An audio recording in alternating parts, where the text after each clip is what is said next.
Colophons of Alkbron by Marmaduke Pickthall. Surah 7. The Heights. Raf, the Heights, takes its name from a word in verse 46. And on the heights are men, people, who know them all by their marks. The best authorities assign the whole of it to about the same period as Surah 6, i.e. the Prophet's last year in Mecca, although some consider verses 163 to 167 to have been revealed at Al-Madinah. The subject may be said to be the opponents of God's will and purpose, from Satan onward through the history of divine guidance. Surah 8.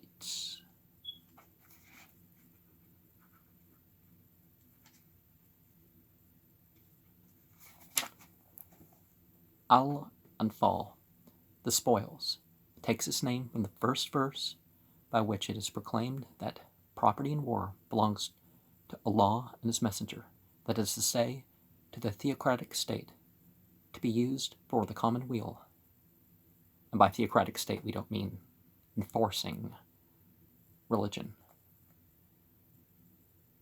The date of the revelation of this surah is established from the nature of the contents, as the time that established between the battle of Badr and the division of the spoils, a space of only 1 month, in the second year Al-Hijrah. The concluding verses are of a later date and lead up to the subject of Surah 9.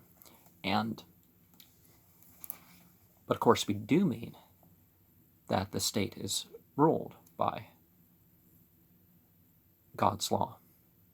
So what there is a punishment for is not everything that religion condemns. It's, the murder and the theft and stuff like this is, not punished more, not punished less.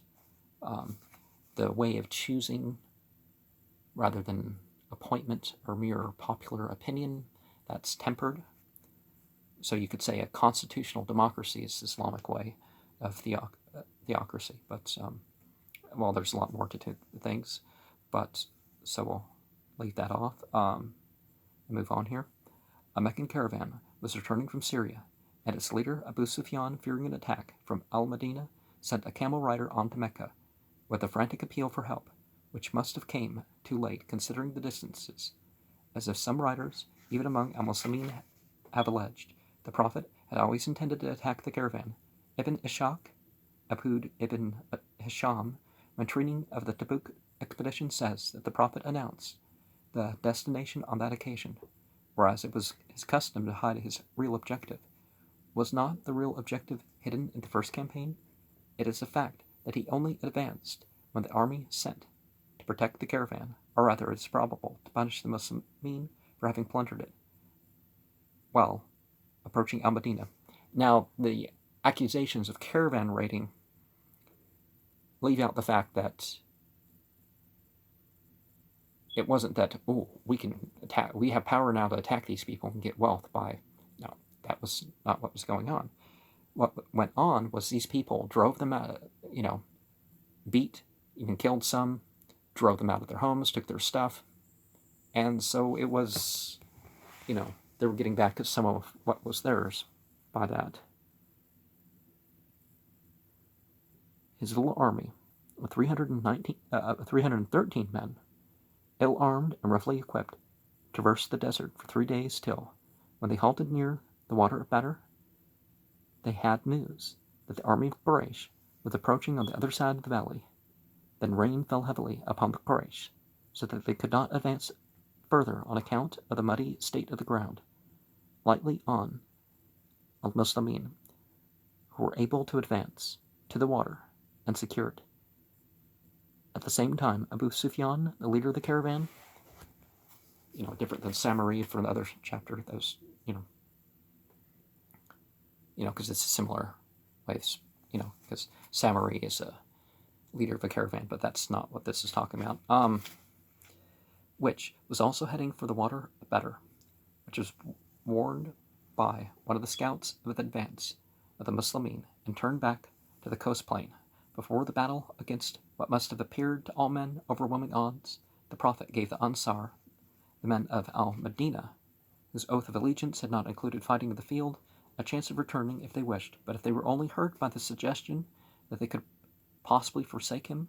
On the other hand, several of Al-Quraysh, including the whole Zuhri clan, returned to Mecca when they heard the caravan was safe, having no grudge otherwise against the Prophet and his followers, whom they regarded as men who had been wronged. Still, the army of Quraysh outnumbered the Muslimin by more than 1 or 2, and was much better mounted and equipped, so that the leaders counted an easy victory. When the Prophet saw them streaming down the sandhills, he cried, O Allah, hear the Quraysh, with all their chivalry and pomp, who oppose thee and deny thy messenger. O Allah, with thy help, which thou hast promised me, O Allah, make them bow this way. The Muslimin were successful in the single combats with which Arab battles opened, but the melee at first went hard against them, and the Prophet stood and prayed under the shelter which they had put up to screen him from the sun, and cried, O Allah, if this little company is destroyed, there will be none left in the land to worship thee. Thee alone. Then fell into a trance. When he spoke again, he told Abu Bakr, who was with him, that the promised help had come. He fell into a trance. He didn't fall down, because people like to twist that sort of thing. There's longer narrations for this. Therefore, he went to encourage his people. Taking up a handful of gravel, he ran towards the Quraysh and flung it at them, saying, The faces are confounded. On which the tide of battle turned in favor of the Muslimin. The leader of the Quraysh and several of their greatest men were killed, and were taken prisoner, and their baggage and camels were captured by al-Muslimin. It was indeed a day to be remembered in the early history of Islam, and there was great rejoicing at Al-Madinah. But the Muslimin are warned in the surah that it is only the beginning of their struggle against heavy odds. In fact, in the following year at Mount Uhud, referred to in Surah 3, enemy came against them with an army of 3,000, and in the 5th year, Al-Hijrah, an allied army of the clans of the misassociators, amounting to 10,000, besieged Al-Madinah in the War of the Trench. See Surah 33, the clans. And, the sea. So, see, it wasn't because they were Jews. Conduct and Khabar, because, no. People idiotically try to make that claim, that Islam is some religion of mere blood and soil. I mean, we use our, the bodies that we inhabit. We use the, the land. But we don't, say we're better than you because my nationality. And no, we don't pull that garbage. Or at least we're told not to. The date of revelation is the 2nd year Al-Hijrah for the most part. Some good Arabic authorities hold that verse 30 to 40, or some of them, were revealed at Mecca just before the Hijrah. And Surah 9. At-Tawbah, repentance, takes its name from verse 104 and is often called Al-Barat, the immunity from the first word. It is the only surah which is without Bismillah ar-Rahman ar-Rahim, in the name of God, the Beneficent, the Merciful, which is generally considered to be on account of the stern commandments against idolaters and other associators, which it contains, verse 1 through 12, forming the proclamations of immunity from obligation toward idolaters, were revealed after the pilgrims had started for Mecca in the 9th year Al-Hijrah, and sent by a special messenger to Abu Bakr, the leader of the pilgrimage, to be read out by Ali to the multitudes at Mecca. Because the whole chapter, Ali was sent with the whole chapter, Abu Bakr with part of it.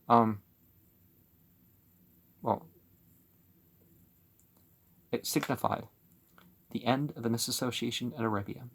the Christian Byzantine Empire, or at least its dominance, the Byzantine Empire had begun to move against the growing Muslim power, and this surah contains mention of the greater war to come and instructions with regard to it. Verse 38 and 99 refer to the Tabuk campaign, and especially to those Arab tribes who failed to join the Muslimin in that campaign. The hypocrites, as the half-hearted supporters of Islam were called, had long been a thorn in the side of the Muslimin.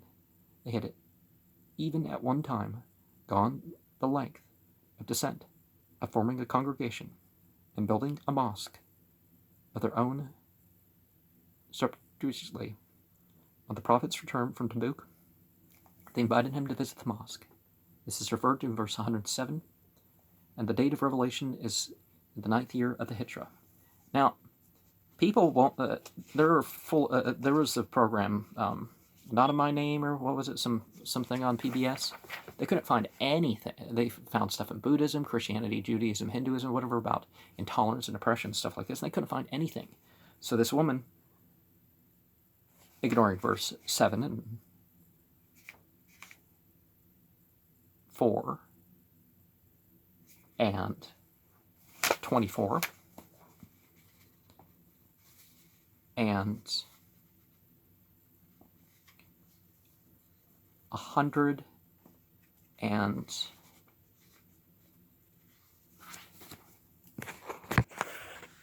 and certainly the context of these things tries to pretend that there's some fighting season against the non-Muslims.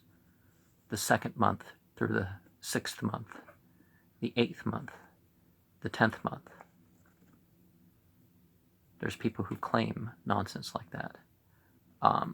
And the 9th month is a month of observance, not one of the sacred months. So therefore, people would say that about that too. But no, context proves these things wrong. How? How can you have peace against somebody who's going to attack the places of worship of your people? Not just your nation, the people of, the sole places of worship. Well, that's the wrong way to phrase it, but, are going to attack people of your religious community, whether they're in your own country or abroad. I mean,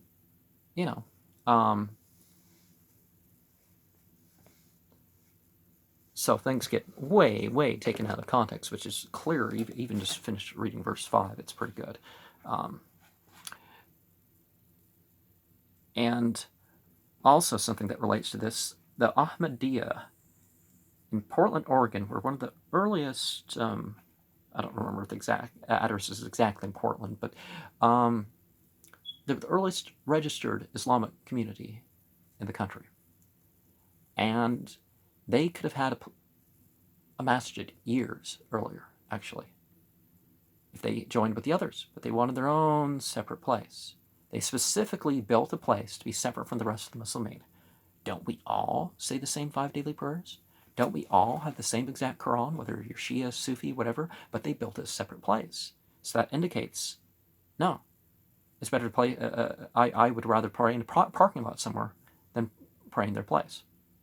Because we're not, as a Muslim, we're told not to pray in those places. The sectarian masjids.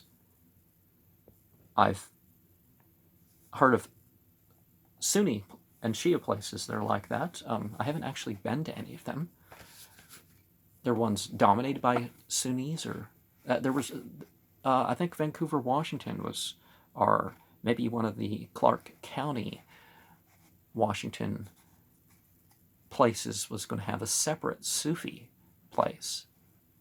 Now, if they're just making a convenience to the prayer and we're going to be dominated by the Sufis or the Shias or something, that's different. But if they kind of, make the point, sectarianism, then, Jonah derives its title from verse 99. If only there had been a community of those that were destroyed of old, that believed and profited by its belief, as did the folk of Jonah. As in the case with nearly all the Meccan surahs, the day of revelation is uncertain on account of the dearth of historical allusion. All that can with certainty be said is that it belongs to the latest group of Meccan surahs, and must therefore have been revealed at some time during the last 4 years before the Hijrah. A late Meccan surah, with the exception of those 3 verses revealed at Al-Madinah, verse 110, and O Muhammad, Muhammad's only mentioned 4 times in the Quran, so there's a lot of Muhammad in parentheses. Follow that which is inspired in thee, and forbear until God give judgment, and he is the best of judges. And after a chapter with 4 verses that mention surah, we have 1 in chapter 10, 1 chapter 11.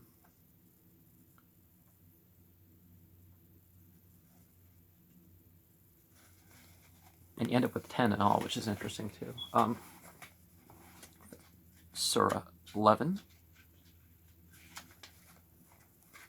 Hud takes its name from verse 50, which begins the story of Hud, of the tribe of Ad, one of the prophets of Arabia, who is not mentioned in the Hebrew scriptures, although we find that among books excluded from the Bible were other Israelite prophets mentioned by name, and some weren't mentioned by name, but it was apparent that they had a significant number more than is listed in the Bible, even among that one tribe. The surah also contains the stories of 2 other Arab prophets, Saleh of the tribe of Thamud, and Shuaib of Midian, identified with Jethro, which, with those of Noah and Moses, are quoted as part of the history of divine revelation, the truth of which is here vindicated in a manner supplementary to Surah 10. A late Meccan surah, except for verse 114, which was wrote at Medina, and Surah 12. Joseph. Yusuf takes its name from its subject, in which is the life story of Joseph. It differs from all other surahs in having only one subject. Now it's around one story, basically. The one subject, I don't know if you could say one, well, it depends on what you mean by the word subject. The differences from the Bible narrative are striking. Jacob is here a prophet who is not deceived by the story of his son's death, but is distressed because, through a suspension of his clairvoyance, he cannot see what has become of Joseph. The real importance of the narrative, its psychic burden, is emphasized throughout, and the manner of narration, though astonishing to Western readers, is vivid. Tradition says that it was recited by the prophet at Mecca to the first converts from Yathrib, al-Madinah, in the 2nd year before al-Hijrah, but that, as Nodek points out, does not mean that it was not revealed till then, but that it had been revealed by then. And we find that the Quran kind of brings different emphasis to certain stories that we may have heard of from other sources. The thunder, ar-ra'ad, takes its name from a word in verse 13. And then 2 verses later, you have the 2nd prostration verse in the Quran. The subject is divine guidance in relation to the law of consequences. It being explained here, as elsewhere in the Quran, that there is no partiality or aversion on the part of God, but that reward and punishment are the result of obeying or rejecting natural or divine laws. According to some ancient authorities, it is a Meccan surah, with the exception of 2 verses revealed at Al-Madinah. According to others, a Medinan surah, with the exception of 2 verses revealed at Mecca. The very fact of such wholesale differences of opinion favors the Meccan attribution, because there could be no such doubt about a complete Medinan surah, owing to the great number of witnesses. The Medinan ascription may have arisen from the recognition of some verses by witnesses as having been revealed at Al-Madinah on a certain occasion, a late Meccan surah for the most part. And Surah 14, isn't Surah 14 includes some things that some people say in a funeral prayer, but Ibrahim, so called from Abraham's prayer in verse 35 to 41, at the time when he was establishing his son Ishmael, the ancestor of the Arabs, in the uncultivatable valley of Mecca. Otherwise, the subject of the surah is the same as that of other Meccan surahs, revealed during the last 3 years before Al-Hijrah. The reference in verse 46 to the plot of the idolaters makes it probable that it is among the last of the Meccan revelations. A late Meccan surah, except verse 28 through 30, revealed at Al-Madinah. And Surah 15, Al-Hijr, which he takes to be a place name. And yeah, it is a reference to a place name. Is so called from verse 80 to 84, where the fate of the dwellers of that place is described.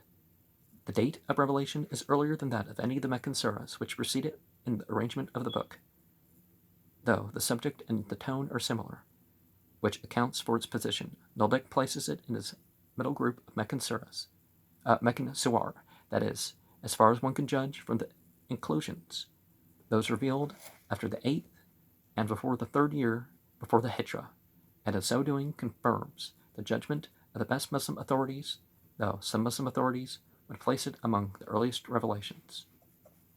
And Rashid Khalifas claim some sort of divine authority for giving an order of the Quran chapters in the chronological order of revelation, but that's not quite the importance. And so since in which order everything was learned for the first time, rather than which order the Quran falls under, there's some difference of opinion. A lot of difference of opinions, and there's some question, because I agree with the last commentator that we've gone over, that what we're seeing is, in general, we're having, a couple periods, definitely. Some, certain verses were Meccan or Medinan. And you can divide early, late, middle, and stuff like that. Some stuff like that can be established. Sometimes you can even find a year and a day where it's narrated this, that, or the other. But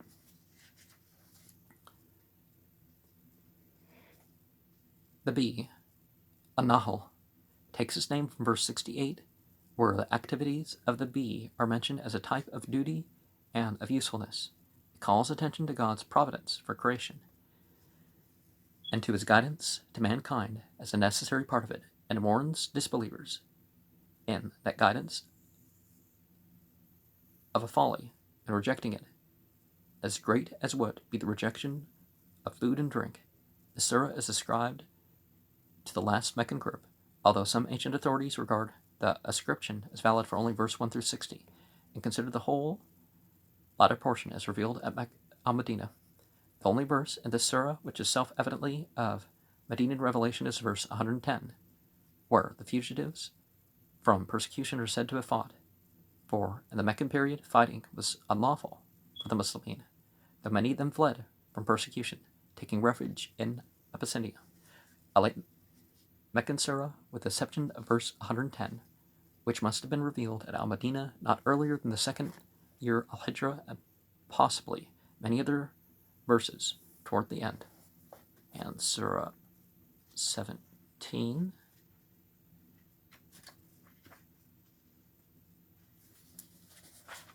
the children of Israel, Beni Israel. Of course, we don't mean these people who are not really Semitic,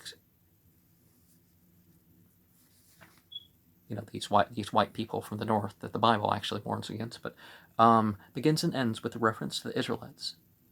Verse 1 relates to the prophet's vision, in which he was carried by night upon a heavenly steed to the temple of Jerusalem, whence he was caught up through the 7 heavens to the very presence of God.